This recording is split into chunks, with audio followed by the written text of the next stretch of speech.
Hi there! Today, I'm going to show you how to create a custom card using Gelato. We'll walk through the entire process, from setting up your product in Gelato to finalizing the design for your store. Let's get started. Step 1. Accessing the Gelato dashboard. First, we'll start in the Gelato dashboard. Head over to the Stores section. Since I want to create this product in my Shopify store, I'll click on Add Product and then select Single Product. This step is the same whether you're selling on Shopify, Etsy, or another platform. Step 2. Selecting the card type. Next, navigate to the card section of the catalog. Since I'm located in the US, Gelato prompts me to select US and Canada sizes. On the left-hand side, you'll see options to choose the size, orientation, and paper type for your card. Certain sizes offer a choice between a flat, single-piece card or a folded card. If you select a flat card, you'll have the option to add rounded corners. Choosing coated silk paper will allow you to add foiling to your card.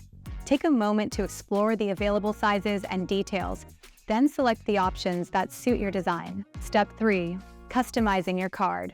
For this tutorial, I'm choosing a vertical card with silk paper, keeping it flat, and opting for standard envelopes. Now, it's time to drop in my card design. I'll be using a birthday party theme because I want to sell custom birthday party cards. To enable customer personalization, I'll add text boxes within Gelato's design editor, rather than including them in my original design. I'll go ahead and add all the relevant text I'd like in my design. Step 4. Adding foil to your design. To add foil, I'll go back to the Product tab and select the foil color I want. Then, I'll select Finishes in the top right corner and turn the finish on for the selected layer. This works best for text and simple designs. Step 5. Enabling personalization. Next, it's time to enable personalization for your customers. Head to the left-hand menu and click on Personalize. You'll be prompted to choose between Shopify in-page personalization and editor personalization. We'll show you what this looks like at the end. For this tutorial, I'm sticking with Shopify in-page personalization because I only want my customers to be able to edit the text.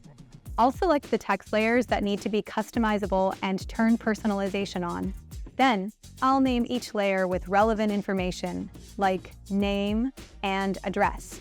When customers visit my Shopify store, they'll be able to add their own personalization directly to the card.